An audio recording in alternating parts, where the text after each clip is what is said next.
Jiang's attention was fixed on the system window. He could not believe that he could dominate a group of monsters or people from their very root.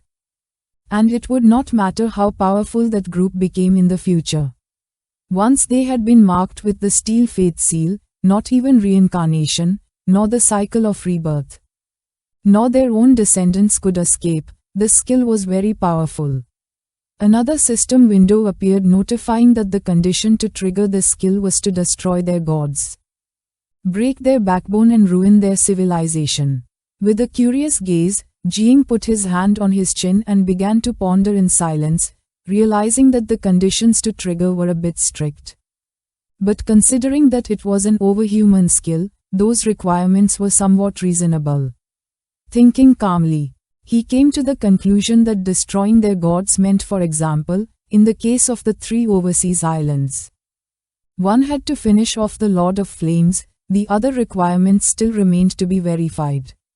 The system asked if Jiang wanted to link the mark of faith. Our boy did not refuse, and not long after, a black mark appeared on his palm. Jiang began to observe it carefully, and the system notified that the mark had been successfully linked. A strange energy began to emerge from the mark. Zhao Chan approached Jiang and with a curious expression asked if he was okay. Jiang asked her not to worry since he was just thinking about something. Jiang extended his hand and with a serious expression revealed that his master had said that a great change was coming. A new era was near. Jiu Kaishan had insisted that Jiang take advantage of this moment of great influence to strengthen his own power. But Jiang knew that the human mind was fickle, after all. The human emperor from 400 years ago had been betrayed by his own people and torn apart in the caverns. With this skill, however, Jiang could eliminate all those hidden dangers at the root to become stronger. The 3 foreign islands were a good target to start and run some tests. He asked Zhao Chan what she thought about it. She approached Jiang and said that he was right, she would always support him in everything. Thar Boy's status window appeared. He was in the 3rd transformation in level 69, with several professions and 3 mother insects. Little 9, level 69, had a progeny of 800 million insects. Zhao Jia, level 43, had a progeny of 6 million beetles, and Zhao Chan, level 2, had a progeny of 168 insects. Several hours later, Jiang returned to his apartment, and while he was sitting on the sofa, Jiu Kaishan arrived with an angry expression and started walking toward him. He revealed that the Heavenly Punishment Squad was already a mess because of Jiang. After so much effort chasing down and planning all kinds of tactics, Jiang had gone alone straight into the ambush and taken out all the assassins. He couldn't believe that on top of that Jiang had managed to subdue an 8th transformation assassin. Upon hearing Jiu Kaishan's voice, Jiang's attention focused on him, leaving him somewhat confused. While Jiu Kaishan's eyes were shining with rage, he began staring intently at Jiang and asked how he had achieved this, and if he did it with help from the 9 miasma wings. Jiang's eyes widened in confusion, he got nervous and started thinking about what to say. Then, he nodded his head. With a furious expression, Jiu Kaishan demanded to know how many insects Jiang had. Not knowing if he had more than 10 million. Jiang remained silent, seeing this, with a face full of sweat and curiosity. Jiu Kaishan asked if Jiang had more than 12 million insects. Jiang's eyes filled with fear, he didn't know what to say. Jiu Kaishan climbed onto the sofa, placed his hands on Jiang's shoulders and questioned whether he had more than 20 million insects. But even so, Jiang remained silent. Jiang put his hand under his chin and with a nervous expression looked away. Jiu Kaishan started to go crazy and asked one last time if Jiang had more than 80 million insects. Just when Jiang was about to speak, Jiu Kaishan clasped his hands, and with a furious gaze, began looking at the ground trying to process the situation. While Jiu Kaishan was thinking, Jiang, who was sitting behind him, said nothing, since he knew it was better not to tell the truth for now. Otherwise, the old man could end up having a heart attack. Jiyu Kaishan sat next to Jing and with a calm expression mentioned that although the great dreamer had blocked external information from Great Shia, the news that would reach abroad would say that Jing did not have more than 10 million insects. He asked Jing not to go around telling anyone the truth, since only in this way could he use them as his most powerful hidden card. Jing turned towards him, clenched his fist and asked his master to stay calm since he was not going to tell anyone about this. With a curious expression, he asked how many insects of the Anyong-e miasma wings were needed to kill the Lord of Flames.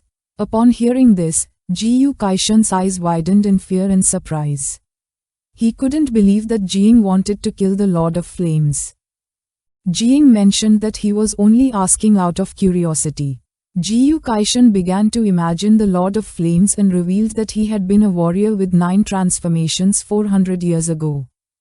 His current strength was unknown, but it was said that on the 3 overseas islands artificial gods could be created. To face him, Jing would need at least 100 million insects. They could use the miniature abyss to contain the Lord, and that would only be the entry pass. His eyes began to shine with fear. He couldn't believe that Jing had a way to reach 100 million insects before the Tiananmen tournament. He was in shock since just half a year ago Jing only had a few million and now he had more than 80 million. With a curious gaze, he asked how Jing had managed to multiply the insects by more than 10 times, not knowing if it was that easy to raise them. Jing closed his eyes and started touching his head with a nervous expression, and mentioned that he had taken advantage of the battlefield to feed the insects a large amount of wild beast meat. Jiyu Kaishan's eyes widened in surprise. He stood up as he couldn't believe that just with wild beast meat the insects could reproduce. According to him, this didn't sound so complicated. Jing extended his hand and revealed that the problem was the quantity. Even that bloody Dragon King gifted by the God of Sword wasn't enough for each insect to take even one bite. Jiyu Kaishan suggested using the Supreme Martial Decree and making the whole nation help hunt beasts. Jing's eyes began to shine with surprise, and with a joyful expression he asked if he could really use the Supreme Martial Decree. Jiyu Kaishan nodded his head and decided to give them the order soon. He knew that although the insects of the 9 miasma wings were powerful, in this competition Jing could not rely entirely on them. He revealed that each competition had 2 rounds and each side presented 1 mode. The rules of the first elimination round were defined by the other side, and without a doubt, Jing would not be allowed to use any kind of external help. Jing stood up and began to listen silently. Clenching a fist, he placed his hand on Jiyu Kaishan's shoulder and with a gaze full of determination and confidence asked him not to worry since there was still more than 2 months left. In addition to raising insects, he was also going to make sure to train his own body well. Jiyu Kaishan couldn't help but feel proud as his disciple never let him down. It was already getting late. So Jiyu Kaishan decided to leave. Jing sat on the sofa, put his hand under his chin and with a curious gaze started browsing through the system window. Now only the skill Supreme Warlord was in its first transformation. He needed to complete the 3rd transformation before the great competition in order to advance later into the 4th transformation. Now that he had 3 divine rank classes active, fruit enhancements would have a slower effect since experience had to be shared among all 3. But the conditions to ascend to the 2nd transformation in the Supreme Warlord mission were quite simple. The condition to level up was to use related skills to hunt 10,000 wild beasts. With a serious gaze, Jing began to think, if he wanted to maximize his power, he had to increase the level of difficulty for himself first. After issuing the Supreme Martial Decree, he was sure that the insects of the 9 miasma wings could reproduce again, at least 80 billion. He knew that he could not continue depending only on the old tree for the insect nests. According to him, the abyss where the 8th transformation Spider Queen was seemed like an excellent headquarters for the insects. He decided to carry out the leveling up mission in that abyss. At the same time, in G family, In Demon City, under a peach tree sat Jiang Qishanji, the great dreamer in Jilinku, while Ji Qishanji's father was serving tea. According to Jiang Qishanji, the Ji family did know how to enjoy themselves since the petals were beautiful. The father mentioned that the peach tree had been transplanted from the tree spirit tribe of the caverns. And by a miracle it had managed to survive. It had taken him a lot of work to keep the tree alive. With a serious gaze, Jilinku asked Hongyin to leave, making sure no one wanted to steal this tree. With a gaze full of respect, Hongyin lowered his head before him and decided to leave and let them continue talking. Jilinku decided to get straight to the point and mentioned that a new era was approaching and in the caverns a great war was brewing. The great dreamer extended her hand and revealed that the main headquarters of Great Shear had to be completely stabilized, and to be sure, they had to recover the 3 overseas islands before the war, and now it was time to discuss how to achieve it. While Jilinku's eyes were shining with seriousness, he prepared to take a sip of tea, and the great dreamer mentioned that recovering the 3 islands had been an idea she proposed 200 years ago, and for which she had designed dozens of plans. Jilinku made it clear that no plan seemed good, revealing that the Lord of Flames was even stronger than him. If they didn't kill him, they wouldn't be able to recover the islands. Jiang Shanji mentioned that his main body must always stay in the caverns to maintain pressure, he couldn't leave. The great dreamer rested her head on her hand, looked away and made it clear that her power only worked at Great Shear's main headquarters, so she was better at defending than attacking. Jilinku's eyes filled with fear, as he was no match for the Lord of Flames, realizing that they could not do this alone. He left the cup of tea on the table and thought that old Jiang had a plan and asked him to tell them about it. While Jiang Shanji's eyes were shining, he asked them only to take care of protecting Jiang Chen well, revealing that he was not just a decoy. He began to look at them and asked if they were not curious to know why he had intervened to save Jiang Chen when he dominated the Forbidden. Jilinku began to gaze toward the ground. With a curious expression, the great dreamer asked about it. Jilinku made it clear that although the current situation seemed calm, it was full of deceptions and hidden dangers, with underground currents stirring everything up. The spread of insects into the caverns would undoubtedly cause a great stir, endangering a century's worth of war achievements. Furthermore, the insects were an ancestral calamity. Being an enormous risk, he asked Jiang Shanji to order their immediate extermination. They didn't know if some unexpected change had occurred which had made him risk everything, endure a terrifying pressure, just to protect Jiang Chen. With shining eyes, Jiang Shanji revealed that they were right, but he couldn't reveal more because they could also bear the consequences. Upon hearing this, their attention fixed on him. He began to imagine himself fighting against a powerful warrior, revealing that back then, a person came to see him from 10 years in the future, bringing with them a cicada on their shoulder.